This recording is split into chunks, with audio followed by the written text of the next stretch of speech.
India के जो farmer army chief थे जनरल एम नरवाने साहब, इन्होंने अपने टेन्योर के लास्ट डेज में एक बहुत बड़े थ्रेट को हाईलाइट किया था कि इंडिया जो है ये मल्टी डोमेन थ्रेट्स फेस कर रहा है इस वक्त। यानी हमें उन जगहों से इंगेज किया जा रहा है जहां पर पहले इस तरह से हम इंगेज नहीं होते थे। प्रोबेबली वो साइबर स्पेस और इलेक्ट्रोमैग्नेटिक स्पेक्ट्रम की बात कर रहे थे, क्योंकि बाकी के जो रवायती जंग के डोमेन है एयर, लैंड एंड सी, वो तो सेम है ना।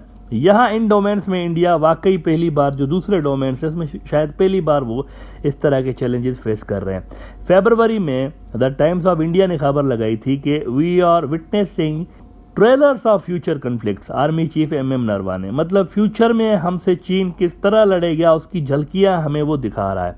At the same time he spoke about Pakistan also. नाम नहीं लिया पाकिस्तान का, लेकिन उन्होंने कहा कि बॉर्डर पर न्यूक्लियर पावर्ड नेबर्स जो हैं उनके साथ हमारे बॉर्डर डिस्प्यूट्स हैं, जबकि मुल्क के अंदर भी हमें स्टेट स्पॉन्सर्ड प्रॉक्सीज को फेस करना पड़ रहा है। This is the future. आइंदा की जंगें इस तरह बड़े स्पेक्ट्रम में लड़ी जाएंगी। अब थ्रेट्स आइडेंटिफाई करने के बाद he himself made it clear, Naravane साहब जो थे he himself made it clear कि इन नए थ्रेट्स से निमटने के लिए फोर्सेज को, हमारी जो इंडियन फोर्सेज हैं, इनको रीस्ट्रक्चर, रीबैलेंस और रीओरिएंट करना पड़ेगा, इसकी ज़रूरत है। और हम इस पे, उन्होंने कहा कि हम इस पे फोकस भी कर रहे हैं ना। उनकी ये जो स्टेटमेंट है ना कि हमें रीस्ट्रक्चर करनी पड़ेगी चीज़ें, ये तो क्लियर कर देती है सारी की सारी बात को कि इंडिया की जो मौजूदा फोर्सेज हैं वो प्रिपेयर्ड नहीं है इन नए थ्रेट्स को फेस करने के लिए। इसीलिए तो नरवाने साहब ने फोर्सेज को रीस्ट्रक्चर, रीबैलेंस और रीओरिएंट करने की बात की ना, कि नीड पड़ रही है इसकी। अगर वो प्रिपेयर्ड होते तो वो इस तरह की बातें नहीं करते। ये सब तब्दीलियां वो क्यों करते फोर्सेस के अंदर? इसका मतलब है प्रिपेयर्ड नहीं है, थ्रेट्स बड़े हैं, इसीलिए वो मॉडिफिकेशन चाहते हैं, यहाँ पर अपग्रेडेशन चाहते हैं। अच्छा, नरवाने साहब की ये बड़ी इंपॉर्टेंट बात थी, टाइम्स ऑफ इंडिया में रिपोर्ट हुई थी, बड़ी इंपॉर्टेंट बात उन्होंने की कि it is for us now to visualise the battlefield contours of tomorrow based on these trailers. If you look around you will realise the reality of today. आज दुनिया बदल चुकी है, आज जंगें बदल चुकी हैं और इंडिया स्टिल अभी भी नई नई तैयारी कर रहा है, नई वो तैयारी कर रहे हैं और नए थ्रेट्स को काउंटर करने के लिए अभी से वो तैयार हो रहे हैं। लेकिन इट सीम्स कि इंडिया की तैयारियां इस नई सूरत हाल को लेकर पूरी नहीं है, क्योंकि मौजूदा जो इंडियन आर्मी चीफ हैं, ये जो नए आए हुए हैं, पुराने तो नरवाने साहब तो रिटायर हो गए ना, ये जो मौजूदा उनके आर्मी चीफ हैं वो बात ही अलग कर रहे हैं। वो एक तरह से कह रहे हैं कि हमें चाइना को कॉपी करना चाहिए। ये उन्होंने रिसेंटली बयान दिया है कि उनको एक तरह से उन्होंने यही कहा है कि हमें कॉपी करना चाहिए उनको। चाइना के अंदर देखें एक सिविल मिलिट्री फ्यूजन है। वैसे तो ये चेयरमैन माओ के ज़माने से ही था, उनकी सिविल और मिलिट्री जो थी उनके अंदर एक मिक्सचर, एक फ्यूजन था। लेकिन फिर हुजन ताऊ जो थे, जो कि कम्युनिस्ट पार्टी ऑफ चाइना के जनरल सेक्रेटरी भी रहे और 2003 से लेकर 2013 तक चाइना के सदर भी रहे, इस बंदे के दौर में सिविल मिलिट्री फ्यूजन जो था ना, उस पर बहुत ज़्यादा काम हुआ था। ये जो हुजन ताऊ है ना, उसने इसको स्टार्ट बड़ा ज़बरदस्त तरीके से किया था, लेकिन शी जिनपिंग ने तो बाकायदा इसको नेक्स्ट लेवल पर ले गया है। शी जिनपिंग जो है वो सिविल मिलिट्री फ्यूजन को बिल्कुल उसने जो है ना कहाँ से कहाँ पहुँचा दिया हुआ है। तो मौजूदा Indian army chief general Manoj Pande भी कह रहे हैं कि हमें भी ऐसा करना चाहिए जिस तरह वो कर रहे हैं। द टाइम्स ऑफ इंडिया ही खबर लगा रहा है कि greying threat, India must have its version of China's fusion of civil and military in naval deployment. वो कह रहे हैं कि ग्रे जोन वॉरफेयर में चाइना बहुत आगे है, क्योंकि उनकी सिविल मिलिट्री फ्यूजन का जो है ना वो एज देता है उनको, एक हमसे ज़्यादा उनको एज देता है सिविल मिलिट्री फ्यूजन। हमारे यहाँ डिफरेंट चीज़ें, सिविलियंस अलग है, मिलिट्री अलग है, उधर एक फ्यूजन है, तो उनको इस हवाले से बहुत ज़्यादा एज है, उनका जो फोर्स है वो मल्टीप्लाई हो जाती है। वो कह रहे हैं हमें भी कुछ इस तरह से करना चाहिए, लेकिन करे कौन? सबसे पहली बात तो ये है ना, ऐसा करे कौन भाई? कौन करेगा? ये 5वीं पास मोदी साहब करेंगे? वो मिलिट्री स्ट्रेटजी बनाएंगे क्या कि चीन से लड़ने के लिए कैसे करना है फ्यूजन और ये सारा वो बनाएंगे? उनकी स्ट्रेटजी ने ही तो ये हाल किया हुआ इंडियन आर्मी का। किसने कहा था इनको 2014 में इंडियन आर्मी को कि अब आप जो है वो हमारे बाहर से कोई खतरा नहीं है, अब अंदर से ही खतरा है, आतंकवाद से खतरा है और हमारा थ्रेट नंबर 1 आतंकवाद है।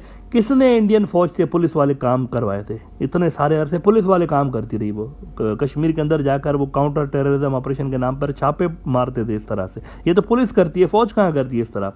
कांग्रेस के दौर में तो चाइना का और इंडिया का मिलिट्री गैप इतना ज़्यादा नहीं था, इतना बड़ा। इनके दौर में हुआ है ना, मोदी साहब के दौर में, इनके रॉन्ग असेसमेंट की वजह से ही तो हुआ है। 2014 से लेकर 2020 तक चीन को इन्होंने निगलेक्ट करके रखा। इन्होंने कहा कि they have economic interest with India so they want cross the red line, क्योंकि अगर वो उनको पता है वो करेंगे तो इतना कई सौ अरब डॉलर्स का उनको नुकसान होगा, ट्रेड वो लूज करेंगे, तो वो थ्रेट नहीं है। लंबी लंबी ट्रांसमिशंस गोदी मीडिया आपको करके दिखाता था और इनको पॉलिटिकल सपोर्ट करता रहता था कि सिर्फ मोदी ही आतंकवाद से निपट सकता है। क्या बात है मोदी साहब, कश्मीर में आतंकियों को उड़ा के रख दिया, तहस नहस करके रख दिया और ये किया वो किया। क्या आप 2014 से लेकर 2020 तक हर जगह इनको आतंकी आतंकी कहते हुए नहीं सुनते थे कि मैं आतंकवाद को ये कर दूंगा वो कर दूंगा? जिधर जाते थे यही बात करते थे ना। इसके मुंह से आप अभी क्यों नहीं सुन रहे आतंकवाद का लफ्ज? पहले सुनते थे, अभी क्यों नहीं सुन रहे इतना ज्यादा? क्योंकि 2020 में सर जाके दीवार से लगा है। जब चीन घुस गया ना अंदर, तब थ्रेट असेसमेंट रिवाइज की गई है। 6 साल वेस्ट करने के बाद, भाई साहब ने 6 साल इंडियन आर्मी के वेस्ट किए। उसके बाद जब ये चाइनीज घुस गए अंदर और उन्होंने कहा यार ये तो वो जो मैं कह रहा था विस्तारवाद का युग समाप्त हो चुका है, तो ये तो विस्तारवाद अभी भी हो रहा है। तो they made a revised threat assessment और उन्होंने कहा कि now China is threat number 1। ये बात तो पहले कर देनी चाहिए थी। 2014 में डाइवर्ट किसने किया इंडियन फौज को? और इंडियन आर्मी अब बात कर रही है कि रीस्ट्रक्चर हमें करना चाहिए, रीबैलेंस करना चाहिए, क्योंकि वो पीछे रह गए ना। 6 साल तक वो छापे मारते रहे, पुलिस वाला काम करते रहे कि जाके आतंकी पकड़ेंगे, छापे मारते रहे और इधर चाइना आगे निकल गया। इतने साल की बेवकूफ़ाना पॉलिसीज़ के कारण चाइना को बहुत ज़्यादा उनके ऊपर जो है वो एज हासिल हो गया है। नरवाने साहब जो हैं वो सही कह रहे हैं। देखिए वो मिलिट्री वाला बंदा है ना, उसको ज़्यादा पता है इन चीज़ों का। वो सही कह रहा है कि इस सिस्टम के अंदर इंडिया चाइना को काउंटर नहीं कर सकता, इसीलिए इंडिया को रीबैलेंसिंग, रीस्ट्रक्चरिंग और इस सब की ज़रूरत है। और मनोज पांडे जो उनका मौजूदा आर्मी चीफ है वो भी कह रहा है कि हमें सिविल मिलिट्री फ्यूजन की ज़रूरत है। लेकिन इंडिया के अंदर मेरे हिसाब से ऐसा नहीं हो सकता। इंडिया के अंदर ग्राउंड रियलिटीज़ अलग हैं चीन से। चाइना में देखें 1 पार्टी पॉलिटिकल सिस्टम है, लेकिन इंडिया के अंदर 1 पार्टी सिस्टम नहीं है। सिविलियन साइड पे अगर आप देखें इंडिया में, तो कांग्रेस की मिलिट्री स्ट्रेटजी, कांग्रेस की फॉरेन पॉलिसी और डिप्लोमेसी अलग है और बीजेपी वालों की अलग है।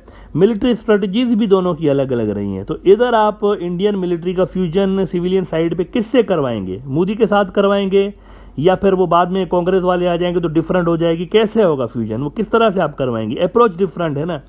मोदी के साथ अगर आप सिविल मिलिट्री फ्यूजन करवाते हैं बीजेपी के साथ, तो मोदी साहब की तो सोच ही सियासी मफादात से शुरू होकर सियासी मफादात पे ख़त्म होती है। इसने तो 2019 का इलेक्शन जीतने के लिए इंडियन मिलिट्री को यूज़ किया था। फेक सर्जिकल स्ट्राइक भूल गए क्या हुआ था उसमें? इलेक्शन जीतने के लिए मिलिट्री यूज़ कर दी उसने और एक पूरा का पूरा जंग का माहौल क्रिएट कर दिया था इसने। इसके आसरे आप सिविल मिलिट्री फ्यूजन करेंगे मोदी साहब के आसरे? तो यहाँ बड़ा मुश्किल है। इंडिया के अंदर वो निज़ाम नहीं है उस तरह का। चाइना वाला पॉलिटिकल सिस्टम डिफरेंट है, सिविलियन सिस्टम डिफरेंट है वहाँ पे, यहाँ पे भी डिफरेंट है।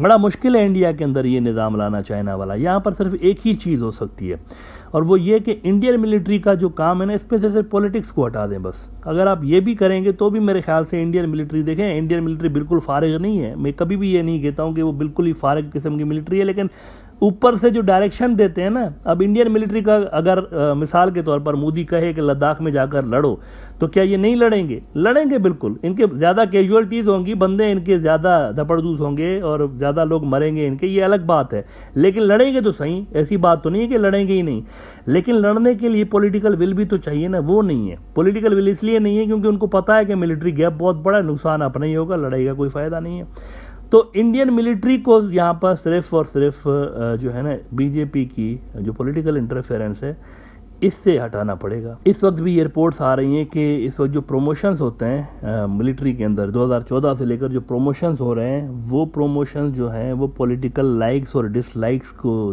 देखकर किया जा रहा है। फैक्टर वो वाला कंसीडर किया जा रहा है कि जो ऑफिसर ऊपर आ रहा है उसका बीजेपी के बारे में क्या विचार है और आरएसएस के बारे में, ये हो रहा है मिलिट्री के अंदर।